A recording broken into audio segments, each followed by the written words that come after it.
औरत और सपने। उमेश और रीटा की शादी के 10 साल बाद उन्हें बेटी होती है। रीटा, तुमने मुझे जिंदगी की बहुत बड़ी खुशी दी है। तुम भी ना, ये सब भगवान की कृपा है।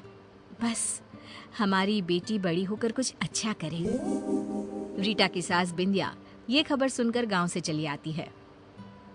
हम अब से यहीं रहेंगे, दादी पोती साथ में खेलेंगे।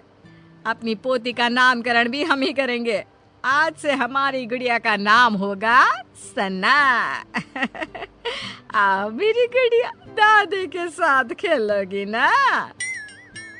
वक्त गुजरने लगता है, सना बड़ी होने लगती है। अब सना 10 साल की हो गई है। दादी पोती एक साथ एक ही कमरे में सोते हैं। एक रोज सना आधी रात को घबराकर उठ जाती है।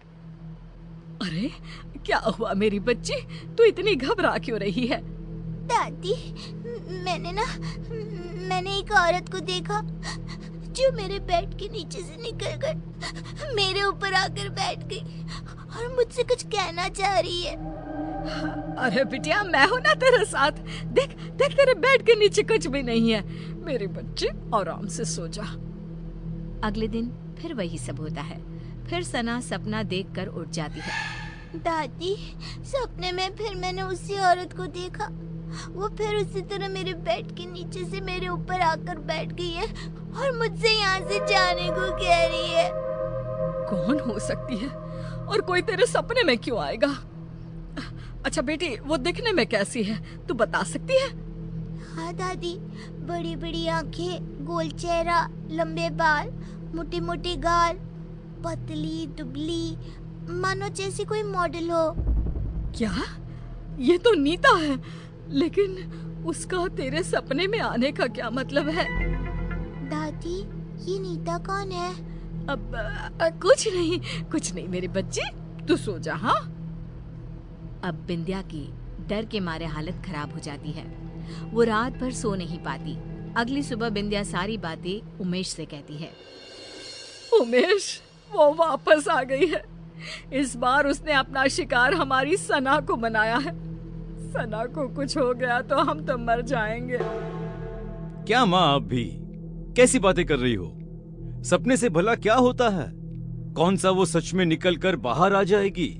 माँ, आप है ना कुछ ज्यादा ही सोच रही हैं। इस बात को यहीं खत्म कर दीजिए और देखिए, रीटा को इसके बारे में कुछ भी खबर नहीं होनी चाहिए। उमेश की बातें बिंदिया के दिमाग से आर पार हो जाती है और वो नीता के बारे में ही सोचती रहती है। पहले तो सना को सपने रात में आते थे, लेकिन अब तो उसे दिन में भी सपने आने लगते हैं। एक शाम जब सना सोकर उठती है और जोर जोर से रोने लगती है। नहीं, मेरी मम्मी को कुछ मत करना, मैं वो सब करूंगी जो तुम कहोगी। क्या हुआ मेरी बच्ची, तू रो क्यों रही है? मम्मा वो आपको मार देगी। वो रोज रात को मेरे सपने में आती है, कभी मेरे बेड के नीचे तो कभी मेरी अलमीरा के पीछे छिपी रहती है। क्या बोल रही है बेटा, मुझे कुछ समझ में नहीं आ रहा। कौन आ जाती है और मुझे क्यों कुछ करेंगे? अम्मा, एक औरत मेरे सपने में आती है, मेरे बेड के नीचे से निकलकर मेरे ऊपर आकर बैठ जाती है और कहती है ये उसका घर है, वो आपको मार देगी क्योंकि आपने उसकी जगह छीन ली है इस घर में। बेटा, ऐसा कुछ नहीं है और सपने ना सच नहीं होते। आपकी मम्मा को कोई नहीं मार सकता। रिया सना को तो शांत कर देती है, लेकिन उसके दिमाग में ये सब चलने लगता है और वो अपनी सास को ये सब बताती है। ये सब मुझे पता है रीटा। तब तो आपको ये भी पता होगा कि वो औरत कौन है जो सना के सपने में रोज आती है, और आपने मुझसे ये सब क्यों छुपाया? हमें कुछ नहीं पता बहू, हमें तो लगा कि तुझे चिंता हो जाएगी, इसीलिए हमने तुझे नहीं बताया। सपनों का हकीकत का क्या मेल? नहीं मम्मी जी, इस सपने का कोई ना कोई मतलब जरूर है। अगली सुबह रीटा और बिंदिया किसी पंडित को अपने घर बुलाते हैं और सना को झाड़ा दिलवाती हैं और उसे सारी बात बताती है।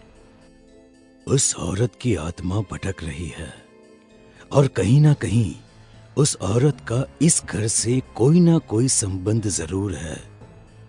सना बिटिया को ही इसका तोड़ निकालना होगा और उससे पूछना होगा वो क्यों आई है और वो क्या चाहती है। रीटा सना को समझाती है कि उसे उस औरत से सब कुछ पूछना होगा। जब सब सो जाते हैं और सना को सपने दिखने शुरू हो जाते हैं, तब वो देखती है कि अलमीरा के पीछे से वही औरत झांक रही है और पंखे के ऊपर आकर बैठ गई है और वो सना को दिख रही है। सना उठकर बैठ जाती है।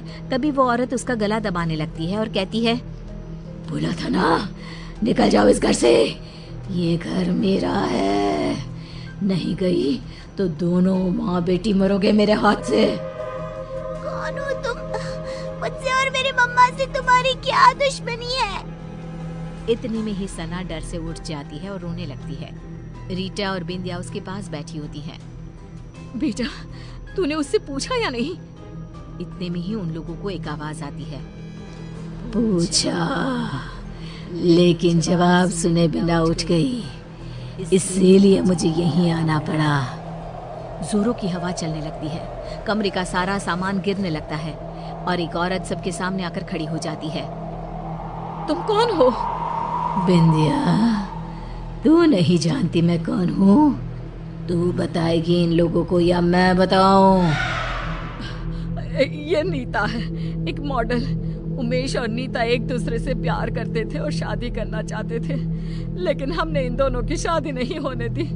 हमें नाचने वाली बहू नहीं चाहिए थी, इसीलिए हमने उमेश से भी झूठ कह दिया कि नीता उसे धोखा देकर किसी और के साथ भाग गई है और उमेश की शादी तुमसे करवा दी।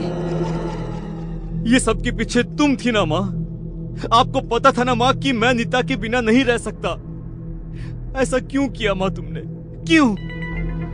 मुझे लगा उमेश ने मुझे धोखा दिया है, इसलिए मैंने अपनी जान दे दी और अब उसकी बेटी के सपने में आकर रीटा और सना को इस घर से निकलवाना चाहती थी, ताकि उमेश को ये एहसास हो सके कि किसी अपने का दूर जाना कैसा होता है। तुम्हारी गुनहगार तो मैं हूँ नीता, तुम मुझे मार दो और अपना बदला पूरा कर लो। मुझे माफ कर दो नीता, मैंने माँ की बातों पर भरोसा कर लिया और एक बार भी तुम्हारा पता लगाना जरूरी नहीं समझा। मुझे माफ कर दो। नहीं, अब मुझे किसी से कोई शिकवा नहीं है। जिससे मैंने प्यार किया वो आज भी मेरा है। ये जानकर ही मुझे शांति मिल गई। बिंदिया का मन ग्लानि से भर जाता है और वो खुद की जान ले लेती है। ये क्या कर दिया माँ तुमने? क्या कर दिया? एक बेकसूर की जिंदगी खत्म कर दी मैंने। अब मुझे जीने का कोई हक नहीं बचा। हमें माफ कर देना नीता। बिंदिया की मौत हो जाती है और नीता की आत्मा को शांति मिल जाती है। उमेश नीता को अपनी पहली पत्नी का दर्जा देकर उसकी तस्वीर अपने घर में लगवा देता है और सना और रीटा के साथ खुशी खुशी जीने लगता है।